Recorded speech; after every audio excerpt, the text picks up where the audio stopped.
Alright, now that the NBA offseason is officially here and the Golden State Warriors took home the title, it's time to hop into some great offseason content. As always, drop a like, subscribe, leave a comment, and today we're coming here and we're going to react to some power rankings. Now, I know you probably like power rankings. The season just ended. How do we already have power rankings for next season? But yeah, we're going to come in here and react to it. No, like these are the official, unofficial power rankings. We're going to come in here and I'm going to let y'all know my opinion. Y'all let me know y'all opinion as always. But yeah, let's hop straight into it. I hope y'all enjoy this video. Alright, and here we have it. As you see, way too soon, 2022-23 NBA power rankings. Who's the favorite to dethrone the Warriors? Now, this is for like every team in the NBA, all 30 teams. Obviously, we're not going to go through all 30 teams because, you know, the lower half of the teams, like 15 to like 30, aren't really contenders. And then maybe the teams in like from like 11 to like 15, but I don't think we go those either. I think I'm gonna just sit here and we're gonna react to the top 10 because like that's really what's most important. All right, I decided we're gonna start at number 12. Like I said, the first, like top 15 is like the only interesting part. So yeah, but we started at number 12. If you want to know what 15 was, they had Utah at 15, and then we had they had the Pelicans over Utah, which I mean, like you can make an argument for it. And then they had the Timberwolves. I was like, I don't know about that one, but yeah, let me reiterate, these are not official power rankings from the NBA. This is just an article, so we're gonna react to it. So don't come in here and like go crazy if your team is not where they're supposed to be. This is not official power rankings. This is, I just had to say that. And it's not my list, but these are not official. So let's hop straight into it. At number 12, they have the Chicago Bulls. I think the Bulls might be a little bit higher depending on what they do this offseason, but let's just come here and see what they got to say. The Chicago Bulls offseason is probably the next preseason hands Zach LaVine. Yeah, I think Zach's probably going to resign. I think pretty much like everybody knows that, but if he doesn't, that'd be a shocker. NBA Report, teams think he's in play, but Bleacher Report, yeah, Zach LaVine, Alex Caruso. So yeah, the big thing for me is they bring back Zach LaVine if they can. They keep Lonzo and Alex Caruso, and then hopefully they could bring in like Rudy Gobert. I've seen like that's been floating around in like trades. Now there's offseason here that Rudy Gobert is a potential target for the Bulls. So I would like to see that, but yeah, I think it really all depends because like they were a good regular season team. Like we can agree they were a great regular season team, but when it came to playoff time, you know, things didn't fall how they happened, injuries, this and that. But yeah, I think Rudy Gobert and just Zach LaVine and like DeMar, like in the role players, should be pretty good. So I'm expecting them to have a pretty good season like they did last year. Then we have Miami Heat at number 11, which I feel like that's kind of like I'm a Heat fan, but like I'm not being biased here, but I think number 11 is like way too low. Like, I think we can agree, right, that the Miami Heat should be at least like a top 8 or 7 like team here. Like I'm not saying like this should be like number 1, but like this should definitely be like within like the top 10. But that's what they got to say. As long as Jimmy Butler, Eric Spoelstra are around the Miami Heat, yes, see, we're number 1 seed, but their prolonged stretches offensively. Yeah, okay, so landing Donovan Mitchell would certainly help on that front, but Utah moving him feels, yeah, no, I don't think that's going to happen. If the Jazz do make him available, bidding wars might drive the Heat out of the market. Yeah, so if Utah says Donovan Mitchell is available, a lot of teams with money are going to be trying to get him, so it'd be tough. It's why I think Miami should like more so go towards the Bradley Beal route, because like we've been seeing trades for like a long time, like a year or two now, about Bradley Beal landing in Miami. And again, it all depends what they're doing free agency. But yeah, I think Miami should be way higher. I'm not being biased. I think they should at least be a top 10 considering what they did last year, and then like the pieces that they have, and hopefully injuries, and they just figure things out in a half-court set because they didn't have much half-court offense. Maybe bringing in Donovan Mitchell or Bradley Beal helps that out, but it all depends what they do on during free agency. And we have the Philadelphia 76ers, man. Well, now this is the interesting case because like I'm not making a prediction for MVP, but I think this year, well, next year might be Joel's MVP case. Like this might be Joel's MVP, but let's see if he continues to like play at the level he did. Obviously, he probably will because it's Joel Embiid, arguably the best center in the league, one of the best centers. Let me say that. Hold up. Let me say that. Philadelphia 76ers are facing the franchise-defining questions offseason. What are they to do about James Harden. That is another interesting thing. James Harden. This is going to define Daryl team executives. The trade has not worked out in the way they hoped. Yeah, when they got James Harden, they thought things were about to be a breeze. No, I get Daryl Morey and James Harden are like buddy best friends because the whole Houston thing. But they got to figure this out. If Harden leaves, Philadelphia won't have the cap space or trade assets necessary to immediately fill that roster hole. That's tough. If he stays on the monster deal and continues what appeared to be a rapid decline towards the end of the 21 campaign, the best outcome might be taking him and picking up his 47. I know he's making 47.4 million player option and essentially taking. Yeah. So pretty much it's just like what's the deal with James Harden? If James Harden decides to leave, then it's like he really puts the Sixers in like a bad spot. But like I still have hope in James Harden. Like yes, he's been declining over the years, but I don't know like if this is a mental thing. But I think James Harden might come back next year and be like not the old MVP James Harden we see, but like he's going to be pretty good. I believe he's going to be pretty good. I'm hoping.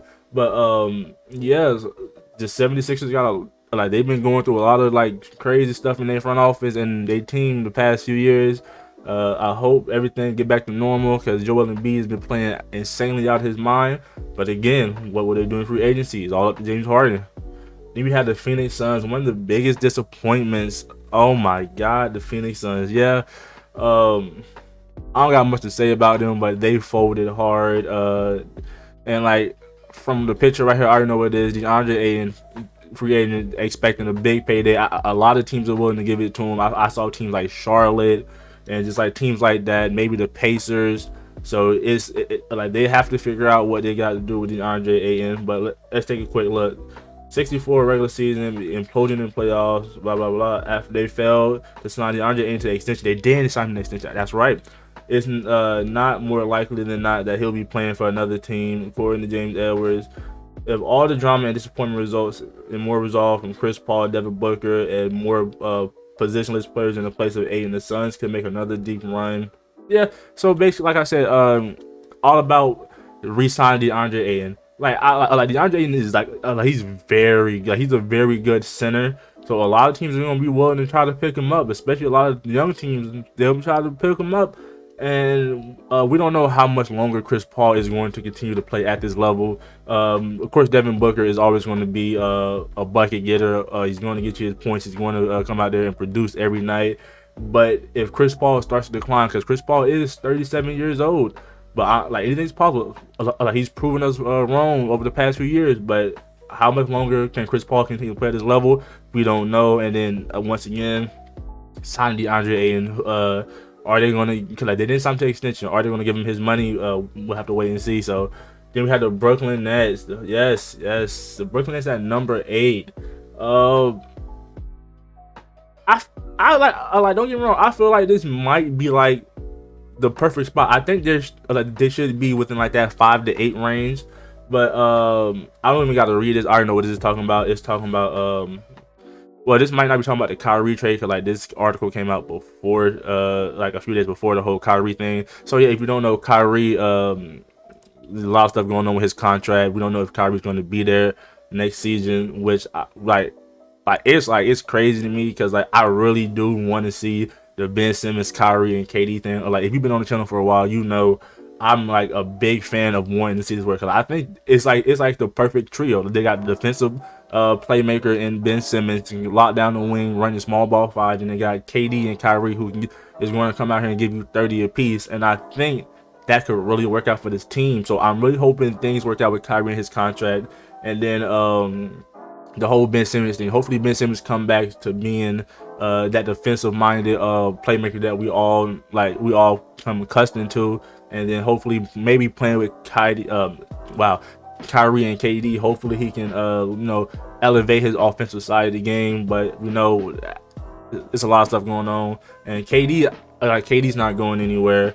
So yeah, but I would just hate to see, because and Ben Simmons has been in some trade talks since he has been to trade to the Brooklyn Nets. I saw Rudy Gobert for Ben Simmons, but I would just hate to see Kyrie leave and then Ben Simmons get traded. Now we just have KD and Rudy Gobert.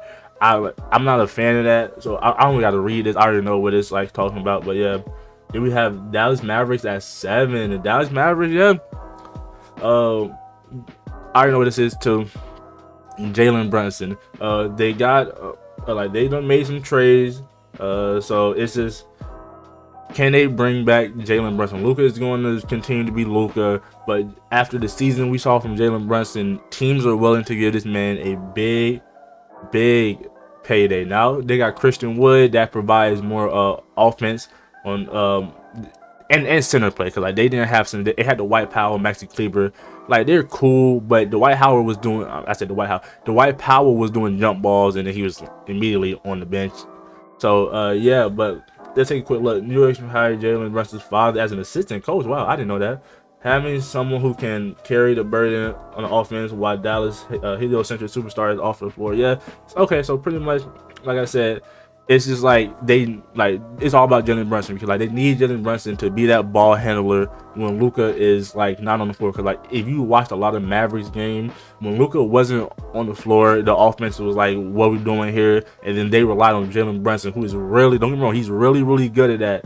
So I think they should like do their best, like absolute best, to try to keep Jalen Brunson. Cause like they unless like it has Spencer Dinwiddie, which is like he's an okay playmaker and stuff like that. But I think Jalen Brunson is like the way to go. So they keep Jalen Brunson, and hopefully he stays. You know what I mean? Hopefully he stays. Then we have the Clippers. Okay, the Clippers is an interesting case because all last season, their two main stars were hurt. PG tried to come back for towards the end of the season, but it didn't work. Now having Kawhi and PG back fully healthy, hopefully, shoots this team up very high.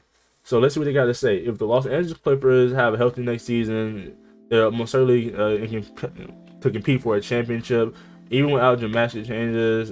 Nicholas Batum player option. I just saw something about Nicholas Batum today, saying that he's probably going to like in the free agency, but just try to get a bigger contract negotiated with the Clippers. Also have Luke Kennard, Marcus Morris, Robert Covington still there to come off the bench. All four started various non-Kawhi, non-PG spots in lineup 2. That looks like an awful lot of older versions of the Boston Celtics pointless lineups. Yeah, okay, so what they're saying really is they just bring back everybody, and hopefully they have a healthy season. Like, that's really all that is. Then we have the Denver Nuggets. Don't get me wrong, love Nikola Jokic, Michael Porter Jr., Jamal Murray, but I think five might be like too high for this team. But no, I'm not quick to judge. Let's see. His prime already ranks as top 30 in career MVP shares. That's amazing. Jamal Murray scored 50 points in the playoff. We know that. One player is 500 career. Okay, so again, this is one of those cases of having a healthy team, having a very healthy team, and bringing back Jamal Murray, Michael Porter Jr. They already got both of them under contract, I believe. So yeah, just hopefully that these two players can stay healthy. And I think Jamal Murray should be able to, because like his was just like a ACL tear. That's not like something you can like. Well, it can end your career, but like it's not. Hopefully it's not like a nagging injury for him. But I think this is, and then Michael Porter Jr. has the back surgery thing going on. That could be a problem. But you never know. You always hope for the best. But this is just a case of Nikola Jokic and just having a healthy team. But I still think 5 is too high. The Memphis Grizzlies, like this is, I think this is actually good for him, because like you really cannot sleep on this Grizzlies team. I don't even got to read this because I'm gonna just tell y'all now.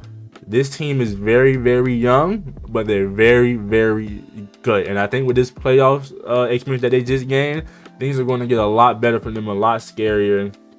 Because I think the only problem is isn't Dillon Brooks might be up for a contract, and if I'm the Memphis Grizzlies, I love Dillon Brooks if I'm the Grizzlies, but I'm not afraid if like he's out of here next season. Let's see. Okay, so, well, they're not saying anything about Dillon Brooks. I guess they're just a good team. All right, number 4 is cool. It's cool with me. Boston Celtics was just in the finals. You can't sleep on them. They kind of did forward in the finals, but that's just a lack of experience in my opinion. But let's see what they got to say.